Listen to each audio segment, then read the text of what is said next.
Hello ಎಲ್ಲರೂ ಹೇಗಿದ್ದೀರಾ? ನಾವಂತೂ ತುಂಬ ಚೆನ್ನಾಗಿದ್ದೀವಿ. ಈ ದಿನ ನಾನು ಬೆಳಗ್ಗೆನೇ ವ್ಲಾಗ್ನ ಶುರು ಮಾಡಿದ್ದೀನಿ. ಹೊಸದಾಗಿ ಯಾರಾದರೂ ನೋಡ್ತಾ ಇದ್ದರೆ ಪ್ಲೀಸ್ ಸಬ್ಸ್ಕ್ರೈಬ್ ಮಾಡ್ಕೊಳ್ಳಿ. ವಿಡಿಯೋ ಇಷ್ಟ ಆದರೆ ಒಂದು ಲೈಕ್ ಮಾಡಿ, ಹಾಗೆ ನಿಮ್ಮ ಫ್ರೆಂಡ್ಸ್ ಆ್ಯಂಡ್ ಫ್ಯಾಮಿಲಿ ಮೆಂಬರ್ಸ್ಗೆಲ್ಲ ಶೇರ್ ಮಾಡಿ, ಅವರು ನೋಡಿಬಿಟ್ಟು ನನ್ನ ವಿಡಿಯೋಗೆ ಸಪೋರ್ಟ್ ಮಾಡಲಿ ಅಂತ ಕೇಳ್ಕೊಳ್ತಾ ಇದ್ದೀನಿ.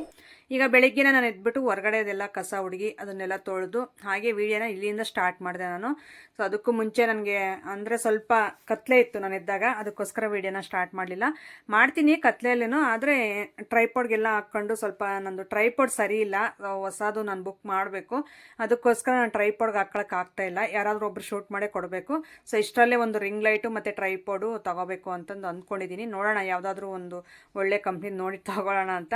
ಹಾಗೆ ರೋಜನು ಮೂರ್ತಿ ಆ ಕಡೆ ನೋಡಿರಿ ಹಾಲು ಕರಿತಾ ಇದ್ರಲ್ಲ, ಈ ಕಡೆ ನಮ್ಮ ಸಿಂಬ ವೇಟ್ ಮಾಡ್ತಾ ಇದ್ದಾನೆ ಏನಾದರೂ ತಿನ್ನಕ್ಕೆ ಕೊಡ್ತಾಳೆ ಅಂತಂದು ಹೇಳ್ಬಿಟ್ಟು. ಇಷ್ಟೊತ್ತಿಗೆ ಏನು ಕೊಡಲಿ, ಆಗಲೇ ಕೇಳ್ತಾ ಇದ್ದಾನೆ ಏನಾದರೂ ತಿನ್ನಕ್ಕೆ ಕೊಡು ಅಂತ.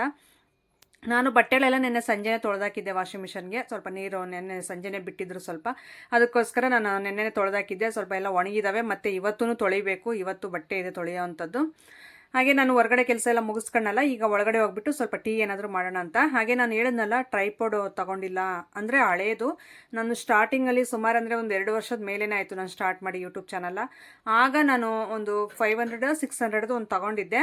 ಅದು ಏನಾಗಿದೆ ಅಂದರೆ ನಂದು ಹಳೆ ಮೊಬೈಲಲ್ಲಿ ಚೆನ್ನಾಗಿ ಇಟ್ಕೊಳ್ಳೋದು. ಅದು ಅಂದರೆ ಮೇಲ್ಗಡೆ ನಾವು ಟ್ರೈಪಾಡ್ ಒಳಗಡೆ ಮೊಬೈಲ್ ಇಡ್ತೀವಲ್ಲ, ಅದು ಫಿಟ್ಟಿಂಗ್ ಎಲ್ಲ ಚೆನ್ನಾಗಿತ್ತು, ಚೆನ್ನಾಗಿ ಇಟ್ಕೊಳ್ಳೋದು. ನಾನು ಯಾವಾಗ ಇದು ಹೊಸ ಮೊಬೈಲ್ ತಗೊಂಡೋ, ಇದೊಂಚೂರು ಕರು ಟೈಪ್ ಅಲ್ವಾ, ಸೊ ಹಂಗಾಗಿ ಮೊಬೈಲು ಇದು ಇಟ್ಕೊಳ್ಳಲ್ಲ, ಸ್ವಲ್ಪ ಲೂಸು. ಅದಕ್ಕೋಸ್ಕರ ನಾನು ಹೊಸದು ತಗೋಬೇಕು ಅಂತ ಅಂತಿದ್ದು. ಇಲ್ಲಿ ನಾನು ಆಮೇಲೆ ಹೇಳ್ತೀನಿ ಟ್ರೈಪಾಡ್ದು. ನಾನು ಏನಕ್ಕೆ ಇದರಲ್ಲಿ ಟೀ ಮಾಡಲ್ಲ ಅಂದರೆ, ಈಗ ಬಿದ್ದೋಯ್ತು ನೋಡಿ ಆ ರೀತಿ, ಅದಕ್ಕೆ ಏನೋ ಗೊತ್ತಿಲ್ಲ, ಅದಕ್ಕೆ ಹಾಕಿದ ತಕ್ಷಣ ಆ ರೀತಿ ಬಿದ್ದೋಗುತ್ತೆ.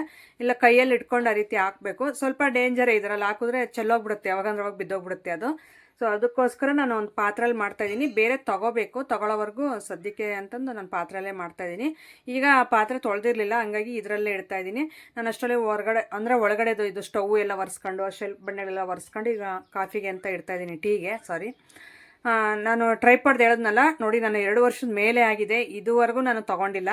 ಸೊ ಅದಕ್ಕೆ ನಾನು ಹೇಳ್ತಾ ಇರೋದೇನೆಂದರೆ, ಸ್ಟಾರ್ಟಿಂಗಲ್ಲೇ ನೀವು ಇನ್ವೆಸ್ಟ್ ಮಾಡಬೇಡ್ರಿ. ಯಾವುದೇ ಒಂದು ರಿಂಗ್ ಲೈಟ್ ಆಗಿರ್ಬೋದು, ಮೈಕ್ ಆಗಿರ್ಬೋದು, ಇಲ್ಲ ಟ್ರೈಪಾಡ್ ಆಗಿರ್ಬೋದು. ಟ್ರೈಪಾಡ್ ಬೇಕಾದರೆ ಒಂದು ಯಾವುದಾದ್ರೂ ಒಂದು ಚಿಕ್ಕದ ಥರ ತೊಗೊಳ್ರಿ. ಅದು ಬಿಟ್ಟರೆ ಇನ್ಯಾವುದಕ್ಕೂ ನೀವು ದುಡ್ಡು ಹಾಕಕ್ಕೆ ಹೋಗ್ಬೇಡ್ರಿ. ಯಾಕಂದರೆ ಯೂಟ್ಯೂಬು ನೀವು ಅಂದ್ಕೊಂಡಿರೋ ರೀತಿ ಸುಲಭ ಅಲ್ಲ. ಇದರಲ್ಲಿ $100 ಕಂಪ್ಲೀಟ್ ಮಾಡಬೇಕು ಅಂದರೆ ತುಂಬ ಕಷ್ಟಪಡಬೇಕು ನಾವು.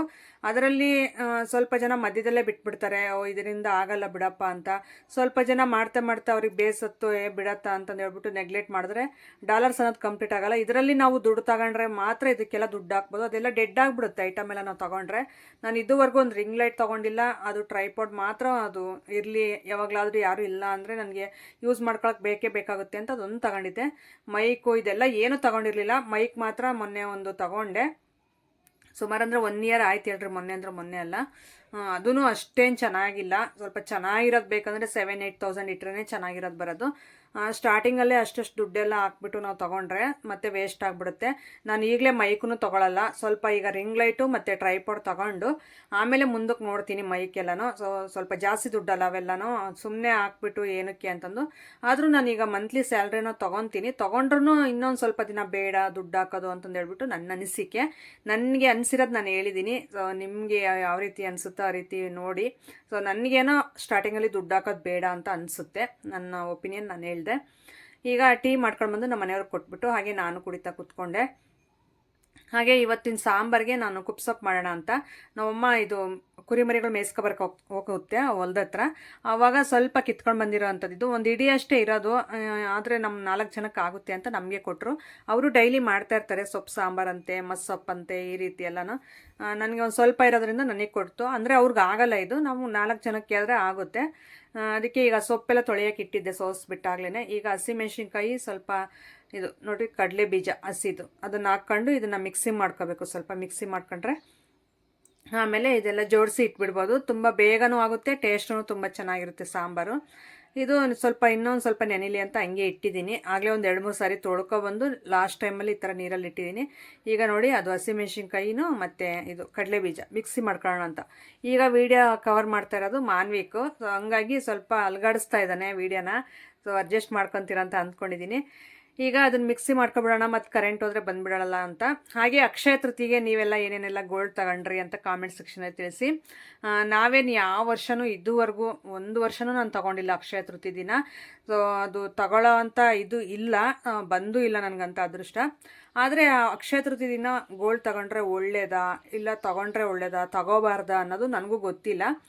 ನಿಮ್ಗೇನಾದರೂ ಗೊತ್ತಿದ್ರೆ ಒಂದು ವೇಳೆ ನನಗೆ ಕಾಮೆಂಟ್ ಸೆಕ್ಷನಲ್ಲಿ ತಿಳಿಸಿ. ಅದೇ ಏನಕ್ಕೆ ಆ ರೀತಿ ಅಕ್ಷಯ ತೃತೀಯ ದಿನನೇ ತಗೊತಾರೆ ಅನ್ನೋದು ನನಗೆ ಗೊತ್ತಿಲ್ಲ. ಸೊ ಹಂಗಾಗಿ ನಿಮ್ಗೇನಾದರೂ ಗೊತ್ತಿದ್ರೆ ತಗೋಬೋದಾ ತಗೋಬಾರ್ದಾ ಅಂತ ನನಗೆ ತಿಳಿಸ್ಕೊಡಿ. ನನಗೂ ಗೊತ್ತಿಲ್ಲ ಅದ್ರ ಬಗ್ಗೆ, ನಾನು ತಿಳ್ಕೊತೀನಿ ನಿಮ್ಮಿಂದ. ಈಗ ಸೊಪ್ಪೆಲ್ಲ ನೋಡಿರಿ ಸೋಸ್ಕೊಂಡಿದ್ನಲ್ಲ, ಅದನ್ನ ನೀಟಾಗಿ ತೊಳೆದು ಈಗ ಒಂದು ಪಾತ್ರೆಗೆ ಇಟ್ಕೊತಾ ಇದ್ದೀನಿ. ಆ ಕಡೆ ನಾನು ಮಿಕ್ಸಿಗೆ ಬಂದೆ ಒಂದು ಕಡೆ.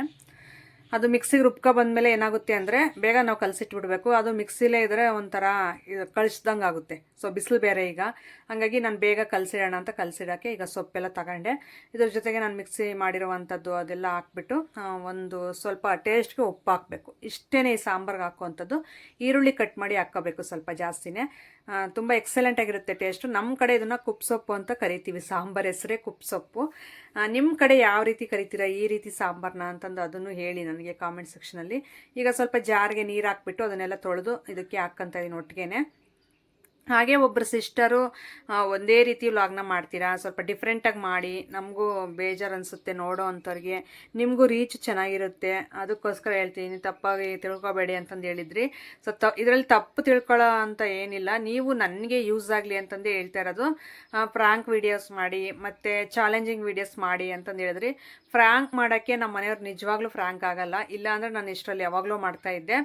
ಅವ್ರು ಹೆಂಗೆ ಅಂದರೆ ಒಂದು ಕೈ ಕಾಲು ಕಟ್ಟಾಗಿ ಅಲ್ಲಿ ಬಿದ್ದಿರಲಿ, ಸೊ ಏನಾಗಿಲ್ಲ ಎದ್ದು ಓಡಾಡೋ ಅಂತಾರೆ. ಆ ಥರ ಮೈಂಡ್ ಸೆಟ್ ಇರೋರಿಗೆ ಫ್ರಾಂಕ್ ಮಾಡಿದ್ರೆ ಎಲ್ಲಿ ಅವ್ರು ಭಯ ಪಡ್ತಾರೆ, ಏನಾಗಿಲ್ಲ ಅಂತಾರೆ. ಸೊ ಒಂದು ವೇಳೆ ಏನಾದರೂ ಒಂದು ನಾನು ಈ ಕುಂಕುಮ ಈ ಥರ ತಗೊಂಡು ಅಯ್ಯೋ ಇಲ್ಲಿ ತಲೆ ಹೊಡೆದಿದೆ ಕೈ ಹೊಡೆದಿದೆ ಈ ಥರ ಆಗಿದೆ ಅಂತ ನಾನು ಆ್ಯಕ್ಟ್ ಮಾಡಿದ್ರು, ಅವರು ರಿಯಲ್ ಆಗಿದ್ರು ಅವರು ಏನಾಗಿಲ್ಲ ಸುಮ್ಮನಿರು ಆರಾಮಾಗಿ ವಾಸಿ ಆಗುತ್ತೆ ಅಂತಾರೆ. ಅಂಥದ್ರಲ್ಲಿ ಅವ್ರು ಭಯ ಪಡೋ ಸೀನೇ ಇಲ್ಲ, ಅವ್ರು ಭಯನೂ ಪಡಲ್ಲ. ಆಗ ಅದಕ್ಕೋಸ್ಕರ ನಾವು ಫ್ರಾಂಕ್ ಮಾಡ್ತಾ ಇಲ್ಲ. ಅವ್ರು ಎದುರಲ್ಲ, ಏನೇ ಆಗಿರಲಿ ಎದುರಲ್ಲ ಅವರು. ಸೊ ಹಂಗಾಗಿ ನನಗೆ ಆ ಥರ ವೀಡಿಯೋಸ್ ಮಾಡೋಕ್ಕಾಗಲ್ಲ, ನೀವೇ ಅರ್ಥ ಮಾಡ್ಕೊತೀರ ಅಂತ ಅಂದ್ಕೊಂಡಿದ್ದೀನಿ. ನನ್ನ ಲೈಫ್ ಸ್ಟೈಲ್ ವೀಡಿಯೋನು ತುಂಬ ಜನ ಇಷ್ಟಪಟ್ಟು ನೋಡ್ತೀರಾ, ನಿಜವಾಗ್ಲೂ ತುಂಬ ಥ್ಯಾಂಕ್ಸ್ ಎಲ್ರಿಗೂ. ಹಾಗೆ ಆ ಸಿಸ್ಟರ್ ನನಗೆ ಸಜೆಸ್ಟ್ ಮಾಡಿದ್ದಕ್ಕೆ ತುಂಬ ಥ್ಯಾಂಕ್ಸು, ಅವರು ನನ್ನ ಒಳ್ಳೆಯದಕ್ಕೆ ಹೇಳಿದ್ದು. ಹಾಗೆ ಒಂದು ಕಡೆ ನಾನು ಕುಕ್ಕರ್ಗೆ ಸ್ವಲ್ಪ ಅನ್ನ ಹಾಕಿ ಒಂದು ಕಡೆ ಸಾಂಬಾರು ಆಯಿತು ಆಗಲೇ. ಅವೆರಡು ಮಾಡಿಟ್ಟು ಒಂದು 8 ಗಂಟೆ ಆಯಿತು, ಹೊರಗಡೆ ಬಂದೆ. ಈಗ ಸ್ವಲ್ಪ ಬಿಸಿಲು ಬರ್ತಾಯಿತ್ತು. ಬಟ್ಟೆ ನಾನು ಹೊರಗಡೆ ವಾಷಿಂಗ್ ಮಿಷನ್ಗೆ ಹಾಕ್ಬಿಟ್ಟು ಒಳಗಡೆ ಹೋಗ್ಬಿಟ್ಟು ಅಡುಗೆ ಮಾಡಿಟ್ಟು ಬಂದಿದ್ದು. ಮುದ್ದೆ ಮಾಡೋಕ್ಕೆ ನನಗೆ ಸ್ವಲ್ಪ ಇದು ರಾಗಿ ಹಿಟ್ಟಿಲ್ಲ, ಎಲ್ಲ ಖಾಲಿಯಾಗಿದೆ, ಅದಕ್ಕೋಸ್ಕರ ಮುದ್ದೆ ಮಾಡಿಲ್ಲ. 2 ದಿನ ಆಯಿತು ಮುದ್ದೆ ಮಾಡಿದೆ. ನಮ್ಮ ಮನೆಯವರಾಗಲೇ ಬೈತಾ ಇದ್ದಾರೆ, ಮುದ್ದೆ ಮಾಡಬೇಕು ಜಾಸ್ತಿ ಅನ್ನ ತಿನ್ನಬಾರ್ದು ಅಂತ ಹೇಳ್ತಾ ಇರ್ತಾರೆ. ಹಾಗೆ ನಾನು ಒಂದು ಸ್ವಲ್ಪ ಈ ಕಾಲು ಫ್ರ್ಯಾಕ್ಚರ್ ಆದಾಗಿಂದ ಸ್ವಲ್ಪ ತಿಂದು ಮಲ್ಕೊಂಡಲ್ಲ, ಒಂದು 15 ಡೇಸ್ ಮಂತು ಸ್ವಲ್ಪ ಆ ರೀತಿ ದಪ್ಪ ಆದ ಫೀಲು ನನಗೇನೆ, ಒಂದು ಸ್ವಲ್ಪ ಫ್ಯಾಟ್ ಬಂದಿದೆ ಅಂತ. ಅದಕ್ಕೋಸ್ಕರ ಸ್ವಲ್ಪ ನಾನು ಒಂದು 5 kgs ಆದರೂ ಲಾಸ್ ಆಗಬೇಕು ಅಂತ ಅಂದ್ಕೊಂಡಿದ್ದೀನಿ. ಏನಿಲ್ಲ, ಹೆಲ್ದಿಯಾಗಿ ತಿನ್ನೋದು. ಸ್ವಲ್ಪ ಹೊರಗಡೆ ಫುಡ್ ಆಗಿರ್ಬೋದು, ಅಂದರೆ ಎಗ್ ರೈಸು, ಗೋಬಿ, ಸೊ ಈ ಥರ ಫ್ರೈಡ್ ಐಟಮ್ಸ್ ಇರುತ್ತಲ್ಲ, ಪೂರಿ, ಈ ಥರದ್ದೆಲ್ಲ ಕಂಟ್ರೋಲ್ ಮಾಡಿಬಿಟ್ಟು ರಾಗಿ ಮುದ್ದೆ ಮತ್ತು ತರಕಾರಿ ಸಾಂಬಾರುಗಳು ಮತ್ತು ಸೊಪ್ಪು, ಈ ಥರ ಹಣ್ಣು ಅಷ್ಟೇ ನಾವು ಡೈಲಿ ತಿನ್ನಬೇಕು ಅನ್ನೋ ಏನಿಲ್ಲ. ಮತ್ತು ಊಟನೂ ಸ್ಕಿಪ್ ಮಾಡೋ ಅವಶ್ಯಕತೆ ಇರಲ್ಲ. ಸ್ವಲ್ಪ ನಾವು ಈಗ ಒಂದು ಮುದ್ದೆ ಊಟ ಮಾಡೋರು ಒಂದು 3/4 ಮುದ್ದೆ ಅಷ್ಟು ಊಟ ಮಾಡ್ಕೊಂಡು ಒಂದು 3-4 ಲೀಟ್ರ್ ಚೆನ್ನಾಗಿ ನೀರು ಕುಡ್ಕೊಂಡು ಸ್ವಲ್ಪ ಹಂಗೆ ಕೆಲಸಗಳೆಲ್ಲ ಮಾಡ್ಕೊಂಡು ಓಡಾಡ್ಕೊಂಡಿದ್ದರೆ ಆರಾಮಾಗಿ ವೆಯ್ಟ್ ಲಾಸ್ ಆಗ್ತೀನಿ. ನಾನಂತೂ ಅದೇ ರೀತಿಯೇ ಮಾಡೋದು. ಸ್ವಲ್ಪ ನನಗೆ ಫ್ಯಾಟ್ ಅನ್ನಿಸ್ದಾಗ ನಾನು ಹಂಗೆ ಮಾಡೋದು. ಒಂದು 5-6 kgs ಆದ್ರೂ ಒಂದು ಮಂತು 15 ಡೇಸಲ್ಲಿ ಈ ರೀತಿ ನಾನು ಲಾಸ್ ಆಗ್ತೀನಿ. ಯಾವುದೇ ಥರ ಎಕ್ಸಸೈಸ್ ಏನೂ ಮಾಡಲ್ಲ, ಸ್ವಲ್ಪ ವಾಕ್ ಮಾಡೋದು, ಇಲ್ಲ ಅಂದರೆ ಸ್ವಲ್ಪ ಹಂಗೆ ಓಡಾಡ್ಕೊಂಡು ಡೇ ಫುಲ್ಲು ರೆಸ್ಟ್ ಮಾಡ್ದೇ ಕೆಲಸಗಳು ಮಾಡ್ಕೊತಾ ಇದ್ದರೆ ಆರಾಮಾಗಿ ವೆಯ್ಟ್ ಲಾಸ್ ಆಗ್ತೀನಿ. ನಾನು ಮುಂಚೆಯಿಂದ ಇದೇ ಥರನೇ ಮಾಡ್ತಾ ಇರೋದು. ನಾನು 55 ಇದ್ದರೆ ಆರಾಮಾಗಿ ಮೀಡಿಯಮ್ಮಾಗಿ ಇದ್ದಂಗೆ, 60 ಆ ರೀತಿ ಬಂದುಬಿಟ್ರೆ ಪಕ್ಕ ಆ ರೀತಿ ಮಾಡ್ತೀನಿ ನಾನು 55 ಇದ್ದರೆ ಫ್ರೀಯಾಗಿರುತ್ತೆ ನನ್ನ ಬಾಡಿನೂ ಅಷ್ಟೇ, ಎದ್ದೊಳ್ಬೋದು, ಕುತ್ಕೋಬೋದು, ಆರಾಮಾಗಿರ್ತೀನಿ. 60 ಆದರೆ ನನಗೆ ಒಂಥರ ಮೈ ಭಾರ ಅನ್ನೋ ರೀತಿ ಅನ್ನಿಸ್ತಾ ಇರುತ್ತೆ ನನಗೆ ಫೀಲು. ಸೊ ಅದಕ್ಕೆ ಈ ರೀತಿ ಮಾಡೋಣ ಅಂತ ಅಂದ್ಕೊಂಡಿದ್ದೀನಿ ನೆಕ್ಸ್ಟು. ಸೊ ಅದನ್ನು ನಾನು ಶೇರ್ ಮಾಡ್ಕೊತೀನಿ ನಿಮಗೆ, ನಾನು ಎಷ್ಟು ವೆಯ್ಟ್ ಇದ್ದೀನಿ ಮತ್ತು ಎಷ್ಟಿದೆ ಅಂದರೆ ಲಾಸ್ ಆಗ್ತೀನಿ ಅಂತಂದು ಹೇಳ್ಬಿಟ್ಟು ಎಲ್ಲನೂ. ಈಗ ನೋಡಿ ಪಾರಿವಾಳ ಮೊಟ್ಟೆ ತೋರಿಸ್ತಾವನೆ ಅರವಿಂದು, ಅದನ್ನ ಇಟ್ಕೊಂಡು ಆ ಕಡೆ ಈ ಕಡೆ ಓಡಾಡ್ತಾ ಇದ್ದ. ಸೊ ಅದಕ್ಕೆ ಅದು ಪ್ಲೇಸ್ಗೆ ಅದು ಇಡೋಗು ಅಂತಂದರೆ ಸರಿ ಅಂತಂದು ಹೇಳ್ಬಿಟ್ಟು ಅವ್ನು ಇಡ್ತಾ ಇದ್ದ. ಈಗ ಪಾರಿವಾಳ ಮೇಯೋಕ್ಕೆ ಅಂತಂದು ಹೇಳ್ಬಿಟ್ಟು ಬಿಟ್ಟಿದ್ರು. ಸೊ ಇವಕ್ಕೆಲ್ಲ ಸ್ವಲ್ಪ ಕಾಳು ಹಾಕ್ಬಿಟ್ಟು ನೋಡಿ, ಅಷ್ಟು ಗಲೀಜಾಗುತ್ತೆ. ಡೈಲಿ ನೀರು ಹಾಕಿ ತೊಳೆದ್ರೇ ಅದೆಲ್ಲ ನೀಟಾಗೋದು. ಸೊ ಇಲ್ಲ ಅಂದರೆ ಅದು ಅಷ್ಟೇ ಹಂಗೆ ಇದ್ಬಿಡುತ್ತೆ. ಆಯಿತು ಅಂತ ನಾನು ಇನ್ನು ಮಧ್ಯಾಹ್ನ ಏನು ವೀಡಿಯೋ ಶೂಟ್ ಮಾಡೋಕ್ಕಾಗಲಿಲ್ಲ. ಮಧ್ಯಾಹ್ನ ನಾನು ಸ್ವಲ್ಪ ಊಟ ಮಾಡ್ಕೊಂಡು ವೀಡಿಯೋಸ್ ಕೆಲಸದಲ್ಲಿ ಎಲ್ಲ ಬ್ಯುಸಿ ಆಗಿಬಿಟ್ಟಿದ್ದೆ.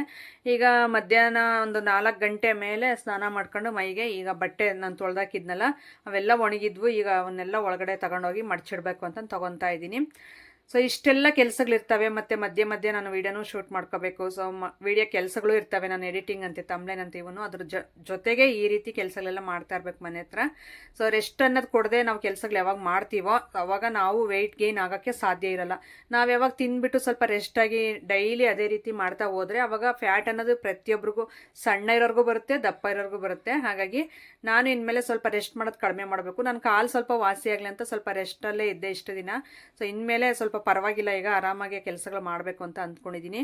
ಸೊ ಈ ರೀತಿ ನೆಕ್ಸ್ಟು ನಾನು ಈ ಬಟ್ಟೆಗಳೆಲ್ಲ ತಗೊಂಡೋಗಿ ಮಡಚಿಟ್ಟು ಮತ್ತೆ ನಾನು ಅಡುಗೆ ಮಾಡಬೇಕು. ಸಂಜೆಗೆ ಸಾಂಬಾರು ಖಾಲಿಯಾಗಿತ್ತದು, ಸಂಜೆಗೆ ಸ್ವಲ್ಪ ಅಡುಗೆನೂ ಮಾಡಬೇಕು. ಆದರೆ ವೀಡಿಯೋನ ಮಾತ್ರ ಇಲ್ಲಿಗೆ ನಾನು ಎಂಡ್ ಮಾಡೋಣ ಅಂತ ಅಂದ್ಕೊಂಡಿದ್ದೀನಿ. ಮತ್ತೆ ಕವರ್ ಮಾಡೋಕ್ಕಾಗಲಿಲ್ಲ, ಯಾಕಂದರೆ ಪವರ್ ಹೊರಟೋಯ್ತು, ಇಲ್ಲಾಂದರೆ ಕವರ್ ಮಾಡ್ತಾಯಿದ್ದೆ. ಈಗ ನಮ್ಮ ಮನೆಯವ್ರ ಜೊತೆ ಮಾತಾಡ್ತಾ ಹಾಗೆ ಬಟ್ಟೆಗಳೆಲ್ಲ ಮಡಚಿಡ್ತಾ ಇದ್ದೀನಿ. ಅವರು ಅದೇ ರೀತಿನೇ ಅಂತ ಇದ್ರು, ಸ್ವಲ್ಪ ನಿನಗೆ ಮುಖ ಆ್ಯಂಡ್ ಕತ್ ಮೇಲೆ ಸ್ವಲ್ಪ ಫ್ಯಾಟ್ ಬಂದಂಗಿದೆ, ಬಾಡಿನೂ ಅಷ್ಟೇನಿಲ್ಲ, ಆದರೆ ಆ ರೀತಿ ಅನ್ನಿಸುತ್ತೆ ಅಂತಂದು ಅವರು ಹೇಳಿದ್ರು. ಸೊ ಅದಕ್ಕೆ ನಾನು ಸ್ವಲ್ಪ ಆ ರೀತಿ ಅಂದ್ಬಿಟ್ರಾ ಮುಗೀತು, ಮತ್ತೆ ನಾನು ಅದು ವೆಯ್ಟ್ ಲಾಸ್ ಆಗೋವರೆಗೂ ನನಗೆ ಸಮಾಧಾನ ಅನ್ನೋದಿರಲ್ಲ. ಅದಕ್ಕೆ ಈಗ ನೆಕ್ಸ್ಟ್ ವೀಡಿಯೋಸಲ್ಲಿ ಶೇರ್ ಮಾಡ್ಕೊತೀನಿ ಯಾವ ರೀತಿ ಏನು ಅಂತಂದೆಲ್ಲನೂ. ಅಂದರೆ ನಾನೇನು ಫುಡ್ಡೆಲ್ಲ ಡಿಫ್ರೆಂಟಾಗಿ ಏನು ಹೋಗಲ್ಲ. ನಮ್ಮ ಮನೇಲಿ ಏನು ಮಾಡಿದ್ರೆ ಅದು ತಿಂತೀನಿ ಅಷ್ಟೇ. ಅದನ್ನು ಸ್ವಲ್ಪ ಲಿಮಿಟ್ ಅಷ್ಟೇ, ಜಾಸ್ತಿ ಹೊಟ್ಟೆ ತುಂಬ ಊಟ ಮಾಡೋದಕ್ಕಿಂತಲೂ ಸಾಕಪ್ಪ ಅಂತ ಒಂದು ಹಾಯಾಗಿ ಅನಿಸುತ್ತಲ್ಲ ಊಟ ಮಾಡಿದ್ರೆ, ಒಂದು 3/4% ಅಷ್ಟಕ್ಕೆ ನಾವು ಸ್ಟಾಪ್ ಮಾಡಬೇಕು ಅಷ್ಟೇ. ಇದರಲ್ಲಿ ಊಟ ಎಲ್ಲ ಬಿಟ್ಬಿಟ್ಟು ವೆಯ್ಟ್ ಲಾಸ್ ಆಗಬೇಕು ಆ ಥರ ಏನು ನಾನು ಹೇಳ್ತಾ ಇಲ್ಲ. ಊಟ 3 ಟೈಮು ಮಾಡ್ಕೊಂಡೇ ವೆಯ್ಟ್ ಲಾಸ್ ಆಗ್ಬೋದು ಆರಾಮಾಗಿ. ಏನಂದರೆ ಸ್ವಲ್ಪ ಆಯಿಲ್ ಫುಡ್ಡು ಇದೆಲ್ಲ ಕಡಿಮೆ ಮಾಡಬೇಕು ಅಷ್ಟೇ. ಫ್ರೈಡ್ ಐಟಮ್ಸ್ ಇವೆಲ್ಲ ಕಡಿಮೆ ಮಾಡಿದ್ರೆ ಆರಾಮಾಗಿ ವೆಯ್ಟ್ ಲಾಸ್ ಆಗ್ಬೋದು. ಈಗ ನಾನು ಮಡ್ಚಿರೋ ಬಟ್ಟೆಗಳೆಲ್ಲ ತಗೊಂಡೋಗಿ ಒಂದು ಕಬೋರ್ಡ್ಗೆಲ್ಲ ಎತ್ತಿಡಬೇಕು. ಸೊ ಆ ಕಡೆ ನಮ್ಮ ಸಿಂಬ ಆಗಲೇ ಕರೀತಾವನೆ ಊಟಕ್ಕೆ ಕೊಡು ನನಗೆ ಅಂತಂದು.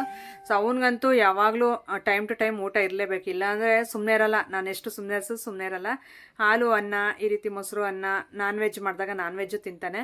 ಸೊ ಈ ರೀತಿ ಊಟ ಮಾಡ್ತಾ ಇರ್ತಾನೆ, ಪರವಾಗಿಲ್ಲ. ನಾವು ಊಟ ಮಾಡೋವಂಥದ್ದು ಏನಂದರೆ ಸಾಂಬಾರಲ್ಲಿ ಅದೆಲ್ಲ ತಿನ್ನಲ್ಲ ನಾನು. ಇದೇನು ಪೆಡಿಗ್ರಿ ಆ ಥರ ಏನೂ ಇಡ್ತಾ ಇಲ್ಲ. ನಾವು ಮನೇಲಿ ಏನು ತಿಂದರೆ ಅದನ್ನು ಇಡ್ತಾ ಇದ್ದೀನಿ. ಮೊಟ್ಟೆ ಇದೆಲ್ಲ ತಿಂತಾನೆ, ಆರಾಮಾಗಿ ಆ ಥರ ತಿಂದ್ಕೊಂಡು ಹೆಲ್ದಿಯಾಗಿದ್ದಾನೆ.